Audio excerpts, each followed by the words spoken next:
Bliss and Grit is an entirely listener-supported show. Supporting us is also designed to support you through keeping the episodes rolling, but also through rewards for your donation, like a getting started guide, a private forum, and downloadable meditations. To become a supporting member, you can visit patreon.com/Bliss and Grit.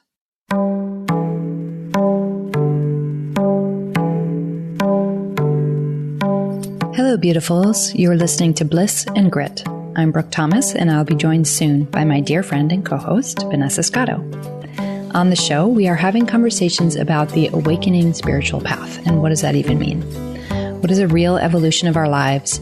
How do we ultimately embrace everything, the beauty and the crazy, the joys and the messes, the bliss and the grit that is a human life? So you may have noticed we didn't have a new episode last week, and that's because Vanessa was away doing the DNRS program. DNRS stands for Dynamic Neural Retraining System. You may have heard us talking about this program and the book about it, which is titled Wired for Healing, in previous episodes, but this is the first time that we talk in depth about it. And because Vanessa was very freshly back from the week-long program when we recorded it, it was also a great chance for me to catch up with her and ask her all about it live and in real time as we recorded the episode. And you probably also know, if you listened to the show in the past, that Vanessa and I are deeply invested in conversations about where our spiritual paths of personal evolution, whatever you want to call that, and the habits of our nervous system intersect. And we've been engaged in a really lifelong inquiry in how can we most usefully help others in this way, and then for ourselves also, how can we most usefully reset our nervous systems in order to have a different experience of our lives. Now, with this particular episode, it's important to note that this is just Vanessa and I talking as friends about the program, not as professionals prescribing the program to any of you listening. We also talk about things that are akin to exposure therapy, and so we would like to say that in general, but especially if you're a person with chronic illness, anxiety, PTSD, please don't take this episode as suggestions of things to try out at home. It really is a tiny glimpse into a much larger program, and that container is really needed for safe and effective healing. Of course, we will have all the resources linked, so if it sounds compelling to you, you can check out the program itself. If you're enjoying the show, there are a few ways you can help support us. We'd love it if you wanted to leave a review on iTunes or on our Facebook page. You can also head over to blissandgrit.com. There you can subscribe to read our blog or get our weekly digest of resources that we're loving. And you can also find out more about becoming one of our supporting members, which happens on Patreon. One last thing before we head into the conversation, we do curse on occasion, so you may want to wear headphones. Okay, here we go. Hello, Vanessa. Hello, Brooke. I'm so excited you're back. I'm back. For those listening, Vanessa is recently back from a program doing DNRS, which is Dynamic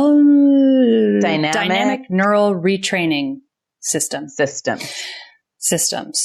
Okay. We'll put a link in the notes. Yeah. But this is our first time catching up since you're home. And so I would love to use this episode as kind of a real-time, how did it go? I know that this is something that is 1,000% related to everything we talk about on Bliss and Grit, what goes on in our own paths, things that have been going on for you, as well as for me. But for the sake of the episode, since we're just kind of connecting here in real time, I will play a little bit more of an interviewer role than our normal back and forth conversation, just to see what we can kind of get. I know, like what is in my brain that we can get out into the open? And what is this thing that you did, this program, and why is it important to talk about it here or useful? And then I know for sure it's going to hit on things that are relevant to everything I'm discovering on my own path right now too. So we'll get into that a bit as well. So to start, it's basically for, and you can correct me where I'm wrong, because this is a question, not a statement. It's basically for people who have been dealing with chronic illness, and in particular have a limbic impairment. Yeah, what they call a limbic impairment.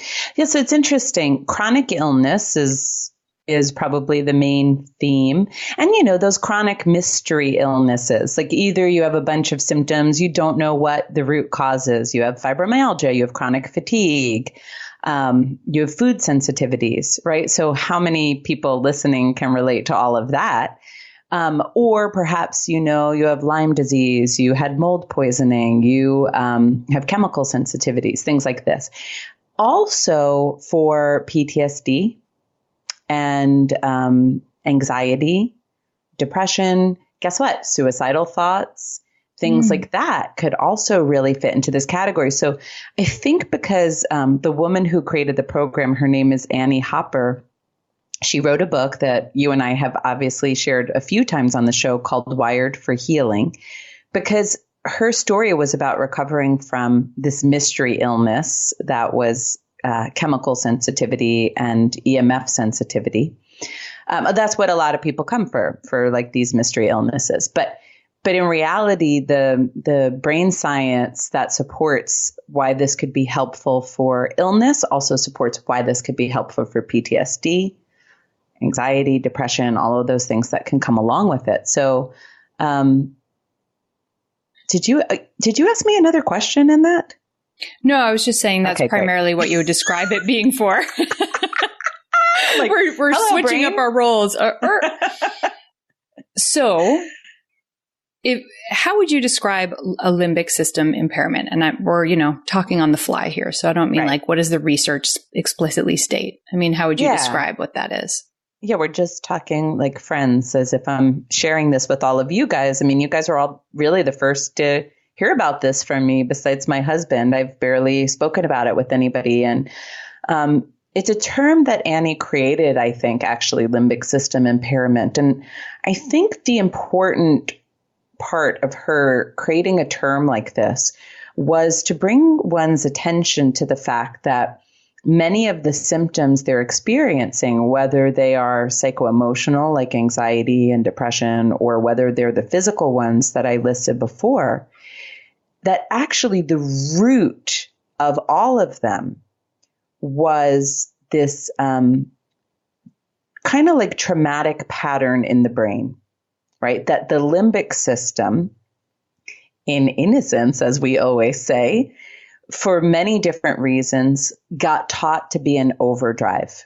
And that because the limbic system got taught to be in overdrive, it starts to stimulate the nervous system into fight, flight, freeze, right? Because the limbic system is in deep relationship with the vagal nerve. So everything you and I have always spoken about, it relates to our hormones, right? Like the limbic system has a relationship to the hypothalamus in the brain, which controls all of our reproductive hormones, our stress hormones. So we can think back, perhaps some of us noticed having reproductive hormonal issues. And it also is in close relationship with the immune system. So anyone who's having any kind of chronic infections or all of these autoimmune disorders and whatever. So, kind of like right at the top of the influencer chain of the body is this limbic system. And the limbic system, it's not yet involved in rational thought. It's part of the mammalian brain, but it is emotional in origin, and it is part of the brain that's storing data, right? So it's like, let's say we have an experience in our life, and it could be anything from a traumatic experience, maybe someone harms us, to I got appendicitis when I ate eggplant at the same moment. And it stores the data of that experience to stay safe in the future, right? So it stores it as, don't be around a person like X, Y, or Z who could harm you. They're unsafe. Or hey, don't eat eggplant. Makes you sick. Now we can see one association we would call makes sense, like rational, right? Like, well, if someone has shifty eyes, maybe you'd want to step to the other side. And even that we could debate because it depends on what you associated with the person who harmed you. Maybe just a deep voice. And we know not everyone with a deep voice is harmful. But in the second example, you can see it makes no real sense. There's not actually a physical correlate where the eggplant created the harm. to the person who got appendicitis, but the brain maps it anyway and forms an association and says, okay, don't go there. So the limbic system is really tracking all of our memories. It's storing data and it's storing how it's going to get coded. Is this going to be something we want, something we don't want? And then it's sending all that information down into the hormonal system, the immune system, and the nervous system. That's why they call it psychoneuroimmunology, and they're also interwoven. So what can happen is, depending on the circumstances of your life, you can develop what Annie's calling a limbic impairment, where the limbic system goes into overdrive, like hyperdrive. It starts to make associations to multiple things as really dangerous, even if they might be fairly innocuous. And then you start to develop reactivities, and then it can keep spiraling. It can cause immune deficiencies, it can cause autoimmune situations, yada, yada, yada. But like I was saying at the beginning, the root is the brain. So that if you can reinform the brain that there's not danger here, if you can shift the neurochemistry of the brain into a relaxed state, a joyful state, then it can trickle down. The immune system will just naturally improve, and the nervous system will become more adaptable and more resilient, and your hormones can regulate. For those who are new to the show, I'll just give a little backup moment from my side of the fence. Beep, beep. Which is, so since my work on Liberated Body, which was the podcast I ran before this one, and with my own experiences of PTSD, of working in private practice, people with chronic illness, whether that's my coaching practice or my Rolfing practice, I've had the great good fortune of studying an awful lot of the cutting edge information about paying attention to the nervous system as central to how we experience the world, but also how our bodies function. So I keep looking for, and I've studied many things. I've read every interesting book on this, and they're all interesting. And I keep looking for okay, great. This is all fascinating. But what, as somebody who's spent plenty of time in what I would call hell on earth because of my own limbic system loops, what is going to be the fastest, shortest, easiest route? How do we do this? And I've found many things that are tremendously helpful. But I haven't yet found the thing that's okay, what just cuts to the heart of the matter? Let's get rid of anything that's just interesting or just fun experience. And let's make this the most useful dose possible. So as I'm listening to you, because I'm a very excitable and enthusiastic person, and this has been sort of my holy grail for a while now, I'm okay. And I'm probably not alone. I'm sure plenty of people listening to you are all right. So I think the question is, and you're somebody who just finished the program, you're just about to go through your own process. 3 days ago. Yeah, y'all. You're at the start of your own process in your life. But what does it look like? Because we've also been really transparent that bright siding and sort of frown upside down kind of approaches are not useful, but also the I am the one with all these really important suffering experiences and emotions, probably not the most useful. So in practice, what is it not in terms of this is the practice, but what does it mean to rewire it? Well, let's just talk a little bit and get to that, because what's so crazy is, okay, so for those of you who were listening, I had a situation years back that kind of created a perfect storm where my brain just blew up and all of these symptoms just exploded. But in looking back, I knew that I had already had immune system dysfunction before that, and I now, in looking back, realize I think I've always had this. And you know what's interesting, Brooke? I didn't say this to you before. I know my mom has this. I know my mom has Yeah, the this. intergenerational stuff of this is fascinating, isn't it? Yeah. So it's like, it might have just been as simple as me being bathed in the neurobiology of somebody who is constantly in a limbic state of hypervigilance and worry and reactivity, and like, bless her, there's a reason why she was in that state. Right, based on her life experience. And, where maybe it was something like getting bit by a tick or whatever. But what's so interesting is, it's like the air we breathe. Like, we think we are our thoughts. We think we are our emotions. We think we are our beliefs and our habits. And as far as you and I have come in our own evolution and awakening, you come to see most of your thoughts aren't you, most of your feelings aren't you, most of your beliefs. And then you're like, wait, it's kind of like we've been saying for months now, like, wait, I don't know if actually none of this shit's me. I don't know. Yeah. Right. Like, there's something that is essential to Vanessa. We know that. But as long as this lens of habitual fear and anxiety and I guess vigilance is constantly running, like, how could you discern what thoughts are you and what feelings are you? I mean, I think that's like the ultimate dilemma is if your limbic is chronically activated, hence this term limbic impairment. And I'm sure I'm not describing it perfectly, but y'all can read Wired for Healing. But if your limbic is chronically activated, it is obscuring your clarity. Hello, we know this. Conditioning obscures your ability to be truly present and discern. And then the past is always running. So kind of like the premise of what they put forward is not something you and I are not familiar with. Not all of you. Yeah. You're all familiar, right? This is the journey we've been on. It's just amazing to think of how much of you could have been informed by this if you're somebody who experience this from youth. And that's not everybody's story. For some people, it might have come much later.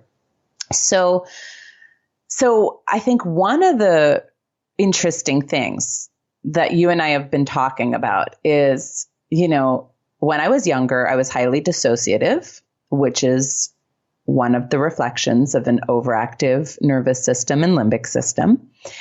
I didn't remember a lot. I certainly did not want to have any of my emotions because they all felt overwhelming, right? So then the first step is, and I know I'm like preaching to the choir here. The first step we learned, Brooke, is like turn towards it, right? Turn towards it. Turn towards your emotions. Stop running. Start feeling, because what you can feel, you can heal, right? And the act of dissociating and being in active resistance to who you are was certainly not going to get me anywhere. Okay, so I went through that phase where I turned towards, I felt, and I healed a lot. I think you did as well. I mean, I healed a lot. I healed a lot of belief systems. I healed a lot of self-hatred. There was a lot of joy to be found.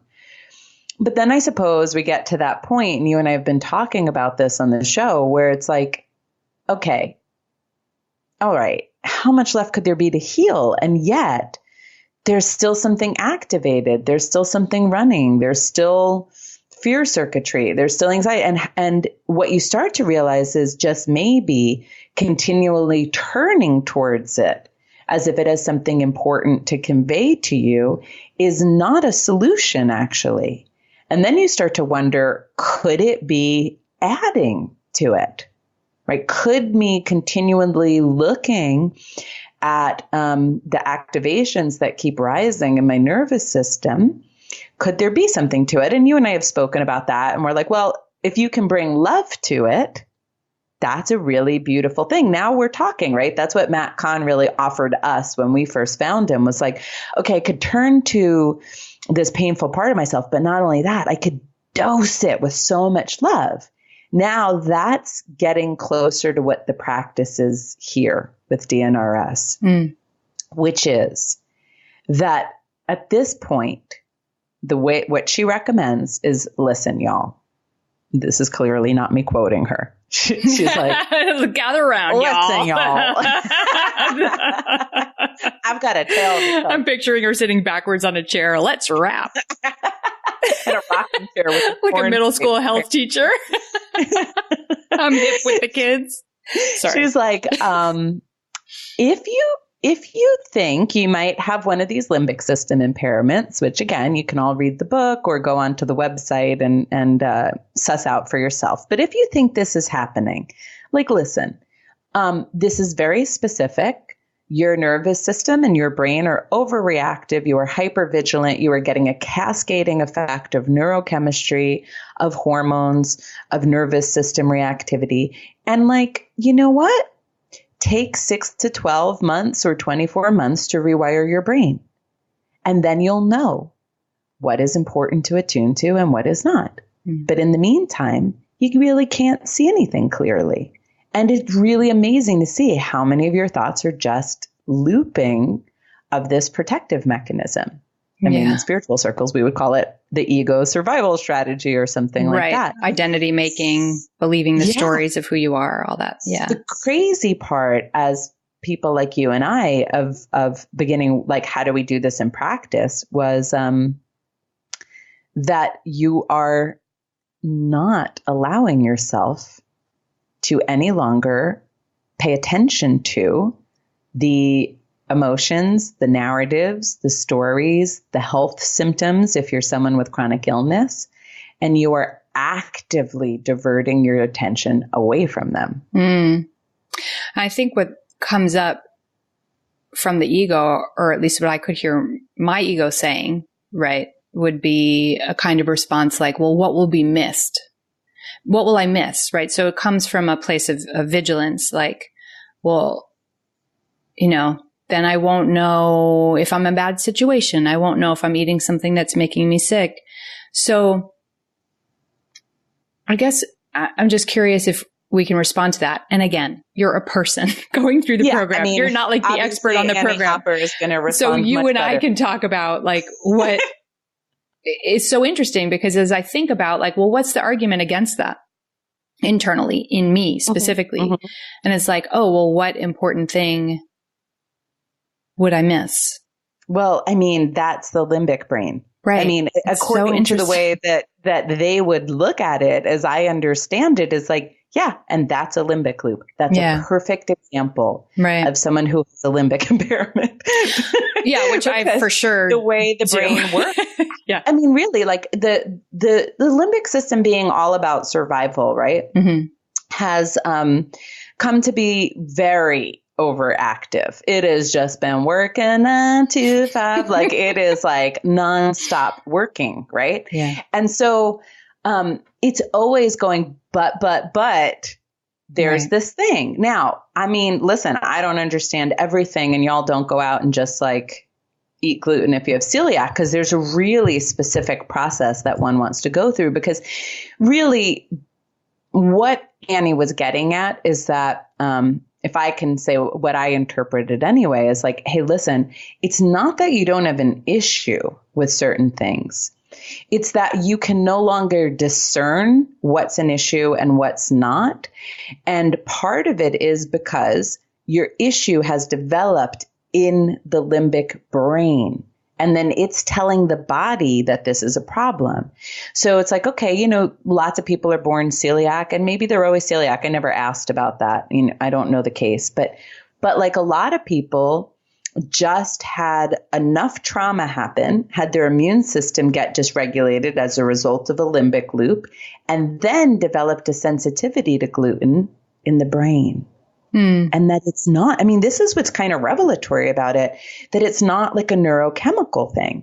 So, I mean, I'm sorry, like that's not really the right way to say it, but it's not like a biological thing. Like, I have an allergy. It is neurochemical, but not biological. Yeah. Like, when I went on the website, because this is such a big concept that you really have to explore it for yourself. And you really need buy-in, because I'll tell you about like one of the things I'm working with now, and you'll see why I need buy-in for this. But you really need to like wrap your head around this. So she does a really good job of explaining neuroscience and showing you videos that like show how the brain really can like adapt and work. But here's a story. I hope this is going to add clarity. Let me just see. I think it is. Okay. Well, I don't know. Let's just see. What the hell? We'll see. So, okay. Remember when we interviewed Matt Kahn? Mm-hmm. And then right after, I developed vibrational sensitivity. That's right. I forgot. Right? Yeah. So it was this really weird moment, y'all. And I still don't know exactly what happened. It seems like a little perfect storm to begin with, because in Austin at the time, the mold levels were really high. I got food poisoning. We were interviewing Matt Kahn, who A, I was extremely excited and nervous to interview, and B, is like an energetic conductor par excellence, right?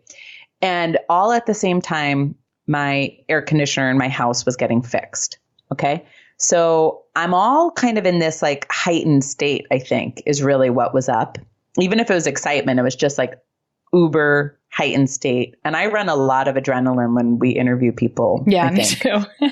Because I always crash after. So I must be all hopped up. So I'm in this like hyper excited state. And I'm trying to see, because they were fixing the air conditioner while we were interviewing Matt Kahn, because they came late. So I didn't ever get a chance to talk to them. And I'm trying to pay attention to see, is my AC fixed? Okay. So heightened state.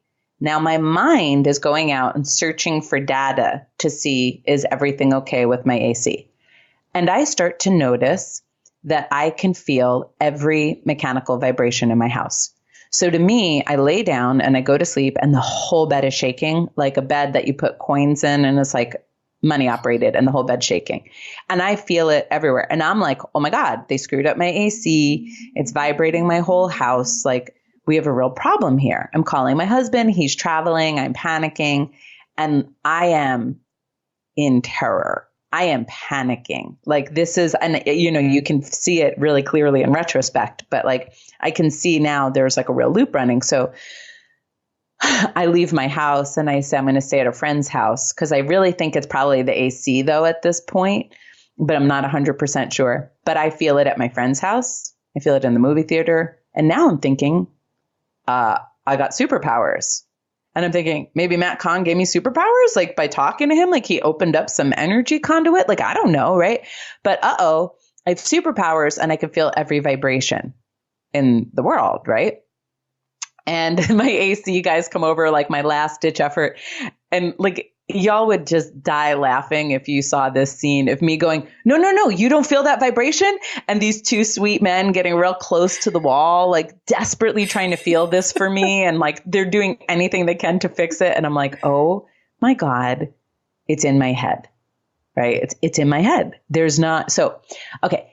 I had the good fortune of realizing in that moment that my mind was grabbing onto this information of vibration as very important, and it had become hyper focused on it, and so hyper focused that it was picking up on the most subtle stimuli. And I thought about Loch Kelly, and I kind of, with the will of my attention, pulled my attention off of vibration onto anything else but. And I kept doing it over and over again. And if y'all don't know who Loch Kelly is, we have an episode we'll put in the show notes with him. But he really talks about like taking your attention away from one thing and putting your attention to something else. So I like drew on that. And you know what? It all went away. Now, when I went to DNRS, you can see when you heard the people's stories that some of what happened to them was either the stimuli was too intense, like maybe they were exposed to chemicals really and got sick off of it, or they couldn't catch it the way I had caught it, whatever the case was. It got more and more sensitive to people were describing like they're walking and can feel where there are fuse boxes in the walls. Like they're just so, and then they're living and camping and all sorts of things. But these can look much more mild. It can be like you're afraid every time you go into a social situation. It could be like, every single man you think is a liar, like every man, and your brain is hyper vigilantly scanning for data, right? So it could be more subtle. But what I saw in that moment was, and it's very innocent. Vanessa wasn't doing anything. Yeah. My brain was searching for how to keep me safe, and it was associating data, and it was very rapidly, because it was already in a heightened state, saying, I got to watch out for vibrations. And it got better and better and better. And if you think about like highly sensitive people, I mean, we have to be curious. Like, could there be a relationship? Like, how many people smell well? Like, do you have a good sense of smell, Brooke? Yeah. first sign of hypervigilance. Oh, interesting. I have a very, very good smell and hearing are like insane. Yeah. Yeah. First sign of hypervigilance. The brain gets very good because the two things that keep us safe as like, you know, as humans, as Homo sapiens out in the wild were our sense of smell and our sense of hearing, because hearing picks up on vibration, like if someone's voice is deep or someone's approaching. Yeah. So when the brain is in a limbic state, it develops really, really acute senses. And then if you then take that beautifully acute sense and you pair it with a trauma, like, I don't know, a chemical trauma, you just can smell chemicals everywhere you go. Right. So interesting. God, I'm thinking I shouldn't mention this because it's so gross. But when I've done cadaver labs, it's like it takes me months to get the smell of formaldehyde. Oh God, I've had that out of it's like the sense memory of it, and it keeps me up at night. Anyway, that's an aside. But just a fun little aside for those of you who are already sensitive. Little cheery aside. But this is fascinating. So a couple of things I want us to talk about, because I know we're both exploring this in our own lives, in our own practices. So one is highly sensitive people. We've both identified that way and experienced life that way. A lot of the people listening do as well. And how much of it can be about that your spidey senses get trained to be super spidey to be hypervigilant. And then we make it into an identity in innocence. Yeah. Well, God, says, and bless us, because we're desperate for because we need an feeling explanation better. Of like why we're the ones that can feel everything. And when we make those identities in innocence and unconsciously, of course it amplifies it and holds us in place, which is just the only thing that's a recipe for is a less pleasant. Well, yeah, you have to manage your environment so much. I mean, I don't know. I'll be so interested to see. It's like clearly there are empathic people and there's all sorts of things like that. And we know that that's part of reality, but it's going to be fascinating to see when my brain's not like dipped in traumatic wiring, what will I observe? Because there was one woman who gave a testimonial on the website and she was talking about being a yoga teacher. So she was saying she was getting like increasingly aware of things and she thought she had superpowers. And then she went through the program, she recovered, and she didn't have all that anymore. And I just think about us like having to overmanage our lives and like how many of us who, have sensitivities are like managing what we eat, managing how we eat, managing how much time we spend with people, like looking at energy as a resource and really looking at like, well, if I spend this much energy doing this, I won't have that much energy for that. Like this kind of constant management that, you and I are very familiar with. And like my big question, and I pose it very openly, but I'm going to buy into, an answer here. But like my big question is, do we really have to be doing that? Mm-hmm. And the answer I'm buying into is going to be no. And I'm going to I'm committing to this program. I already have. It's 6 months minimum to rewire your brain, but like you can feel better all along. But however long it takes for me to recover, because the success stories are freaking amazing, actually.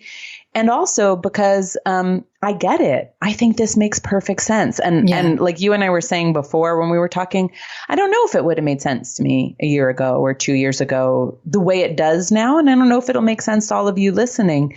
But having had the progression we've had where you and I went to MatCon, we bathe in love and oxytocin and all of these beautiful positive chemicals.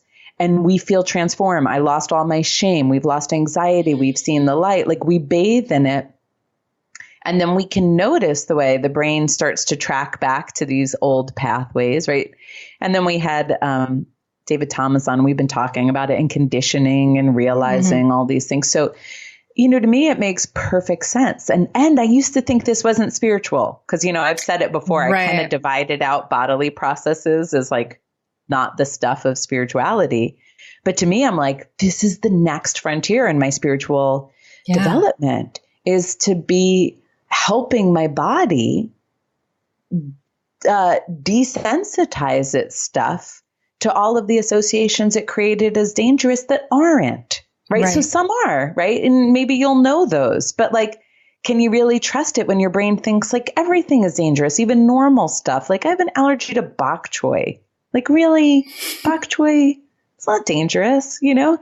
And these are things that people are giving story after story of recovering from. Mm-hmm. So in case you're like, yeah, but maybe you're allergic to bok choy. I don't know. Maybe.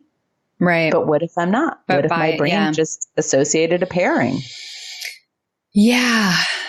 The bridge between a healthy, resilient, adaptable nervous system and what we're, for the sake of having any terminology to use, calling awakening on this show. That bridge, how those things play together, I think it has been so exciting to me for a long time. Like we cannot separate out my physical, tangible nervous system and my experience of spirit and my experience of this life. They cannot be separated. And there's something you and I both know very juicy here for us personally. And also, you know, for Bliss and Grit with whatever it is we want to do in order to like help the kinds of people who care about listening to a show like this. So I guess a couple of the other things I want to pull out a little bit are, on the one hand, there can be like the chemical cocktail, right? On the one hand, there can be almost like an addiction. There is an addiction in innocence. Just like any addiction, although culturally we still treat all addiction as like a moral failing, which is just a wrong view in my opinion, which is really informed and right.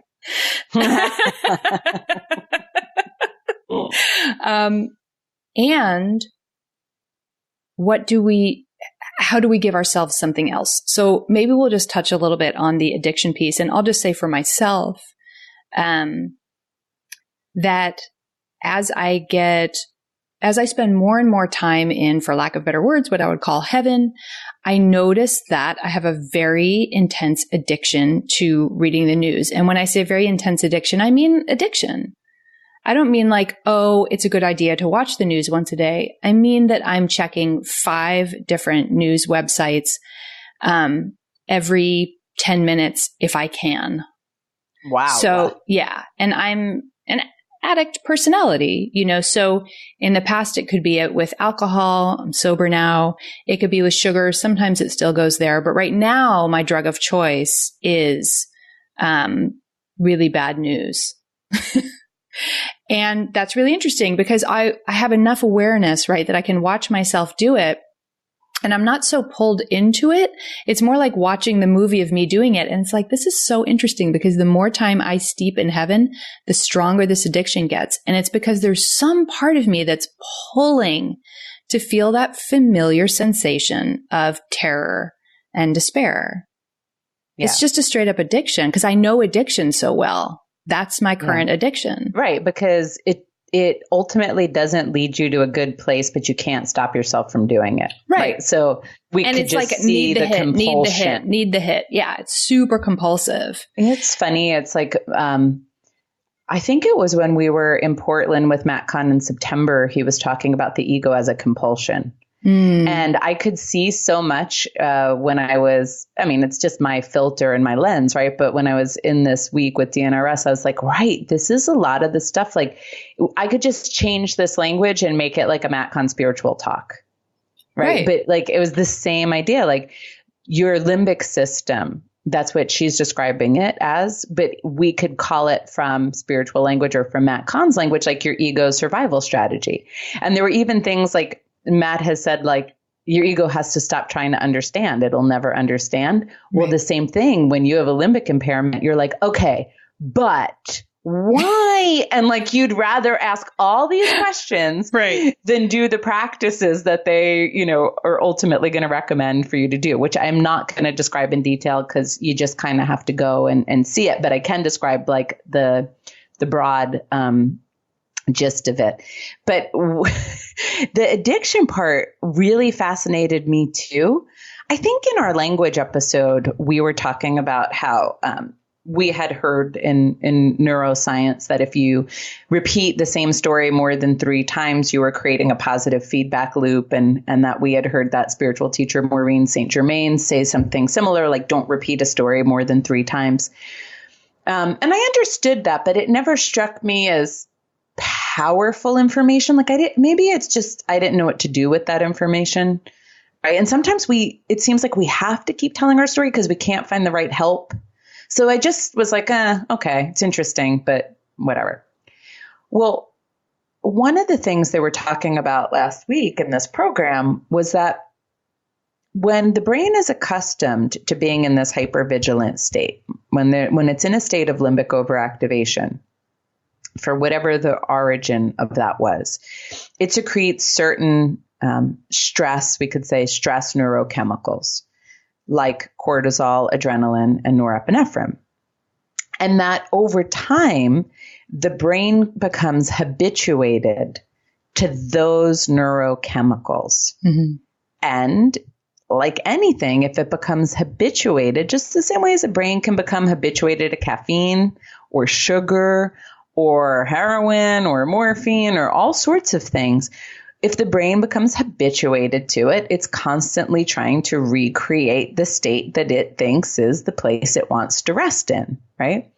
So you get addicted to these neurochemicals. And now, like, think about our culture. How many people are addicted to adrenaline? Mm-hmm. Right. That sure. Alone, more and more stress, like, or even workouts that are like the most grueling you can possibly do.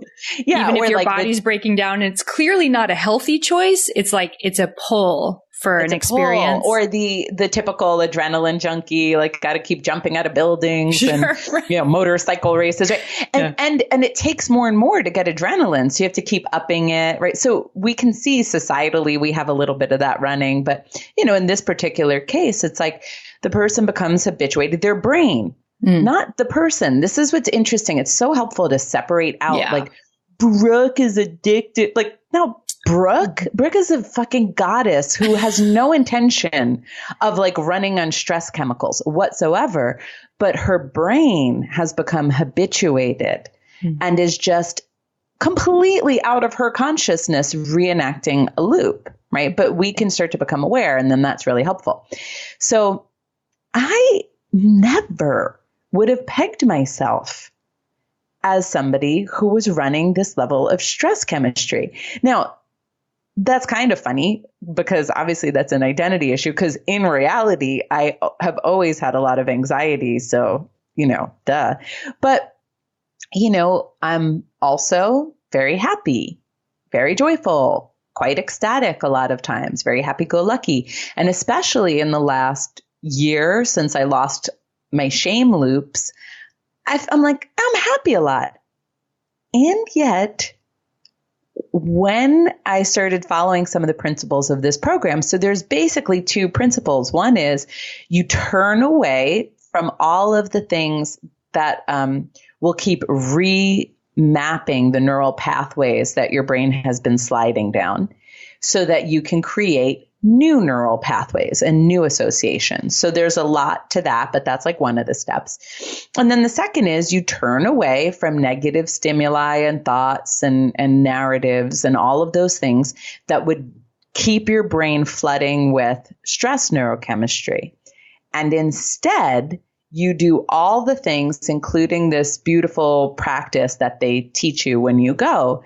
You do all the things to flood your brain with positive neurochemicals, dopamine, oxytocin, serotonin, and endorphins.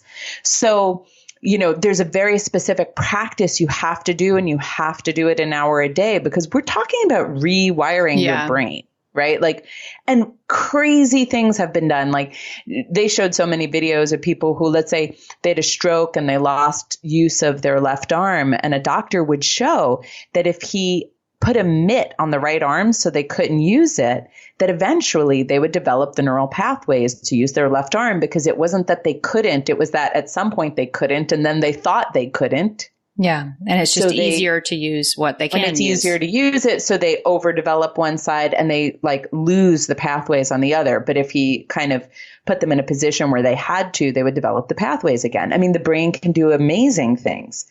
There was another crazy story where this guy had an amputated limb, so he had phantom limb pain. Mm-hmm. And phantom limb pain can be agonizing for people. And the way the guy kept experiencing it was like, it was his left arm, was that his left arm was like up in a sling and contracted, because that was before they amputated it, it was up in a sling. And that was how his brain was remembering it. So he kept experiencing it as contracted and in a sling.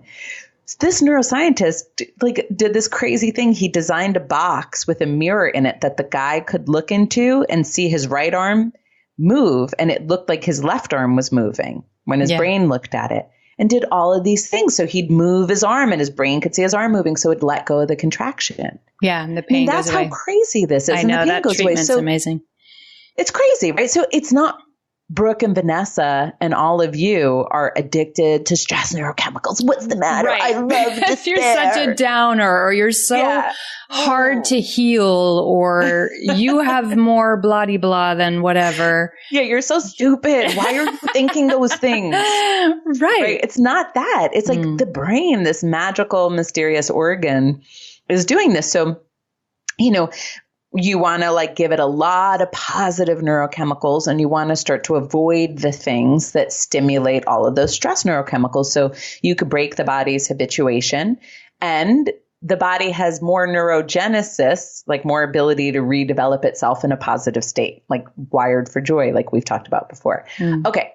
Well, so that's great. And that sounds amazing to me. And I love being happy, and I hate reading the news and things that like bum me out anyway. So like it's permission to do that, by the way, for 6 to 24 months or however long it takes you to heal. You don't have to avoid negative stimuli forever, in case you're thinking it's bright siding.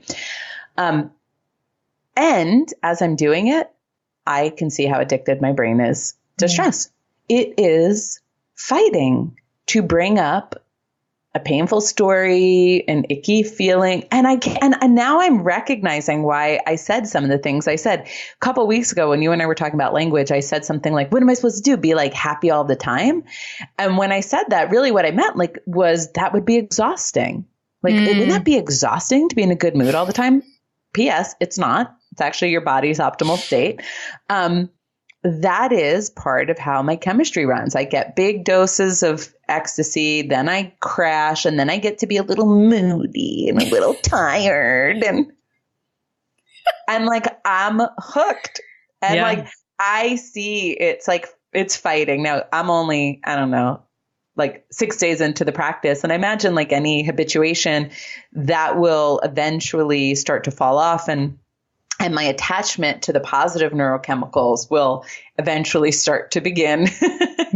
And, you know, the whole game will shift. But it's really interesting because, you know, what you and I have become really aware of is you can have very profound awakening experiences, but still have conditioning, AKA your brain and your nervous system are still running patterns of reactivity. Yeah. Or go through dark night of the soul, which I think is just like the car is still running the patterns, you know, and there's no, identity barrier to keep you from only feeling these sensations. Or, you know, in my experience, this is where this bridge is so exciting, right? Because people suffer so much. You wake up, which is a longer conversation, but you can listen to every other episode we've ever talked about it on.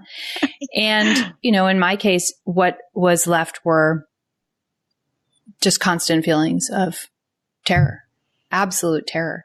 And so I think that probably, you know, if we can say Enlightenment teachings come out of Eastern cultures from a different time, that one of the ways that we can make these updated for modern people is that there actually has to be something else.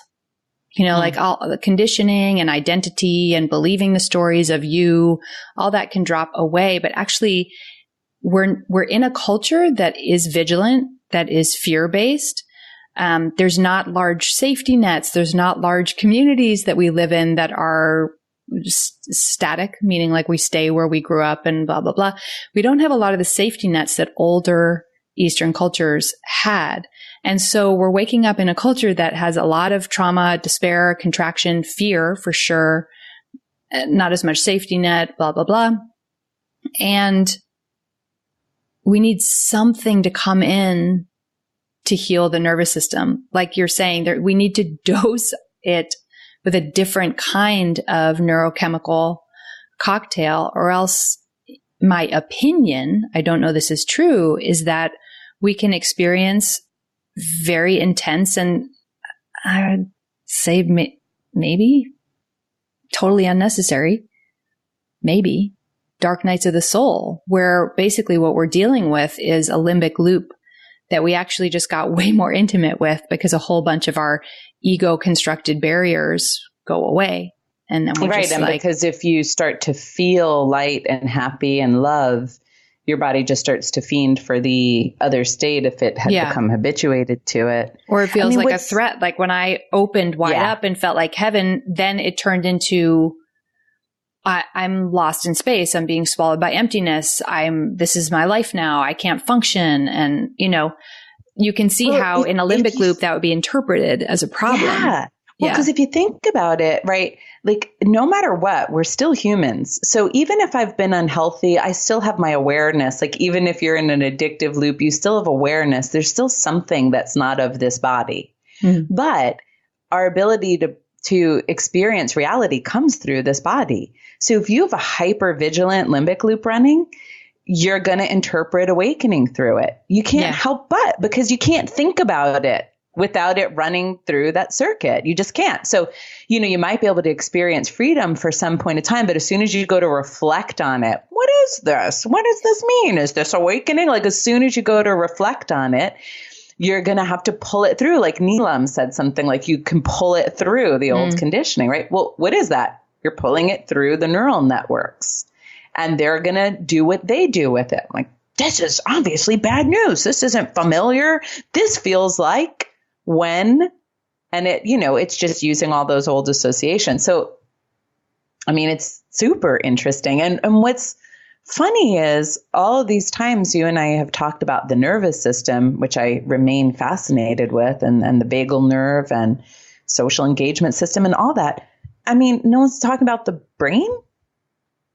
Like, right. We have to think about the brain. Like the brain is, all right, top down, bottom up can still certainly be debated. I'm sure the body is sending the brain a ton of data. But since the brain is the one that decides what's dangerous and what's safe, and then it feeds the nervous system that information, it's like, well, yeah, let's look at the brain. So that it's beautiful. I did tons of stuff for my nervous system, resets, like that cool reset we learned with the cranial nerves. And I've done sound bowls and beautiful things, acupuncture, all these things take your nervous system down and they can give you a huge opening. But if your brain is the coding that keeps running and it's habituated to stress and it's got neural pathways that have associations to innocuous things in our environment or to love, a relationship, intimacy, all of these things that we need to flourish, right?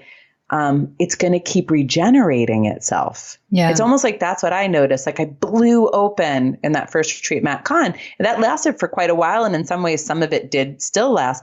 But, over time, it starts to regenerate itself. I mean, the pathways just open again. Yeah. It's like, she showed this video of this guy. It was like so cool. His YouTube guy, an engineer built for him a backwards bike. So I think like when you wanted to turn right, you had to turn left, the handlebars.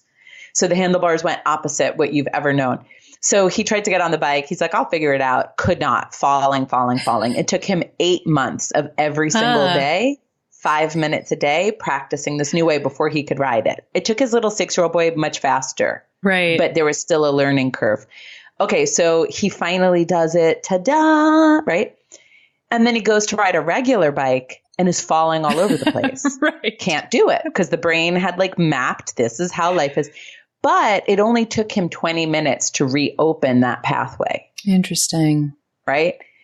So if you think about it, we can have these like new ways of existing and thinking. But if you don't put the effort in to really rewire the things and shift the habituation and all these other things, how much time before those little pathways get opened up again by life? You know, you want to have, like, if you have a fear loop, life's going to give you plenty of ammunition to reopen that, you know, or whatever. So I know we're almost wrapping up on time, and I suppose I should say I was somebody who, I read the book, I thought it was interesting, but I felt like, I have practices. You know, I'll just do that. We have a lot of practices, and we get time with a lot of great teachers, and I'll do my practices, and my practices have been great, and they've done a lot for me. They really have.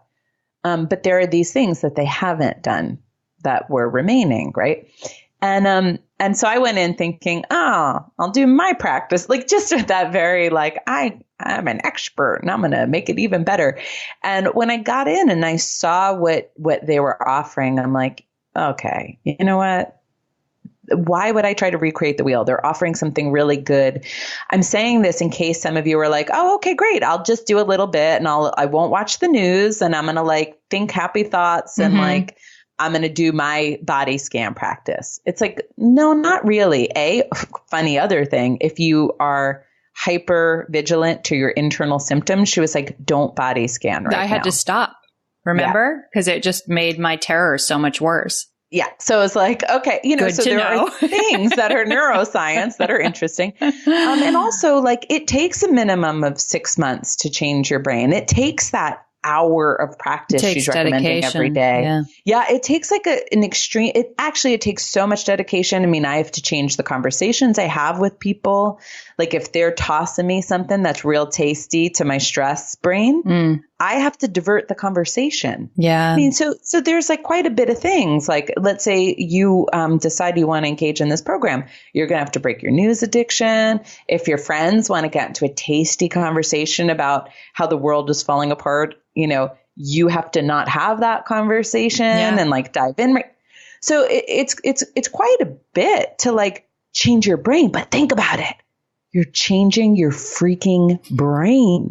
That is so cool. Like, change your brain, change your reality, right? Because that is the filter, you know, to some extent. And so it takes a little bit of a commitment, but it's a super worthwhile one. So I think, you know, you can get DVDs for this program if any of you are interested, like you're listening and you're going, ding, ding, ding, that sounds like me. But you could also go to the program, but it's because you need a buy-in. Like, you have to buy in so much to say, this is my brain. Like, do you know what I did today?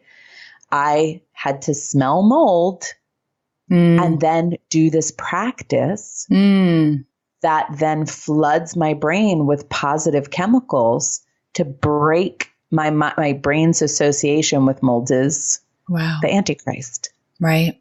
Right. So, I mean, that takes courage. Man. That like stirs up all kinds of stuff inside my body just hearing you describe it. Yeah. And understanding and dedication. So it's really helpful to go and like go a little deeper into this. And if you're like, well, I don't have all of these things, but you just think it's kind of interesting, you know, you might just be curious about the idea of like, what if I don't have to always pay attention to every feeling I have as important, or every thought I have as important. Again, we're not like ignoring ourselves. We're also just not running a highlighter over every narrative and history-based feeling we have. And that alone could be an interesting exploration for someone. Yeah. Yeah. Well, thank you. I'm so glad that we got to do this in real time and I got to hear all about it. And you know me, now I'm just like, this, everything. And then inside, there's this little ego part of me going like, maybe. Dude, when I was there, it was the first time I was like, this, everything. Because the people are so because the success stories are pretty phenomenal. And I've never heard anything like that in the chronic illness circles before. So that was like, I mean, that's part of why you do it, is so that your brain can drop the no more snorting the front page of the New York Times. Well, it can drop the ego mind that's like, nah, I don't know. Oh, sure. Right? Yeah. You know, like, but you have to get to the point where you, like, a buy-in is a perfect phrase. Yeah, where it's just like, okay, I'm just going to do this for 6 months no matter what. And I'm going to commit. deal with my ego on the other side of it. And if it was right, I'll just deal with that. Yeah. You know? And as I heard Matt say recently, Matt Kahn, like the reason why we have hell is so that it's so bad that you want to run away from it. Yeah. And it's like, that's sort of like some of us have to go to hell. But then like if there can be a place when you really want to run away from it, if there can be really sound instruction and support, better. I know. I was talking about it with Matt because I'm like, all these things, maybe the last 6 months or so, Matt's been saying things like, you know, the ego's the only thing keeping you from heaven and you're not going to understand everything. And, you know, you don't have to heal anymore. You could just turn to the light. Like he's been saying that, right? In all sorts of different ways. And ego is compulsion. I mean, he's basically been saying all this. So I'm like, dude, Matt, you primed me for this to make perfect sense to me and to feel really perfect to me. And if I could like go to Matt Kahn seminars 24/7 for 6 months, I wouldn't need to like actively work so hard to rewire my brain because I would be flooded with love and spirit and energy and everything. But it's kind of fun on your own to have this process and to see how much you slip to the habituated pattern. And then like how in, 12 minutes flat, I can go from sniffing mold to bliss. That is freaking crazy. And it's super empowering to be in observation because your brain has loaded it as anything, whatever y'all are reactive to, your brain has loaded as the big danger, right? I'm picturing me reading something about Trump and then doing a practice. Exactly. That would be exactly or some story about an abusive relationship from a sociopath. Yes. And then I'm like, okay, that would be my version of sniffing the mold. That's the huff for you. So interesting. So if y'all are interested, we'll see what happens after this episode, how many people this sparked with. But if y'all are interested, we could just go ahead and invite Annie on the show or one of her representatives, and they can speak to it way more perfectly than somebody who, studied it for like 4 days and is talking about it. But really, it's just my interpretation and my experience of it. But we are pretty grounded in a lot of this science. So I think I gave a pretty decent our exploration. Overview. And it's exciting. Thank you. Yay. Thank you so much for listening to today's show. The show notes, including any of the resources we mentioned, live at blissandgrit.com. If you go to the website and scroll down, you will see each episode's separate post and the resources are in there. You can connect with us and support the show in a few different ways. So you can become a supporting member at patreon.com/blissandgrit. It's a place where you can donate a small monthly amount and get resources for yourself and keep the episodes rolling. Also, Vanessa and I both work privately with clients all over the world. So information about that and how to find our private practices are also linked on the Bliss and Grit website, or you can just go to vanessascotto.com or brookthomas.me. We are so grateful for the reviews that you've written, for the membership support you've provided, and all the notes you send. Here's a lovely review from Shermy Sherm. I cannot write with the amount of vigor I have in my heart. No words could contain how much I love this show. I've always been interested in the process of awakening, becoming more self-aware and consciousness. I've been having very difficult and uncomfortable moments in my process, and this show has provided solace and a feel of community. Thank you from the bottom of my heart.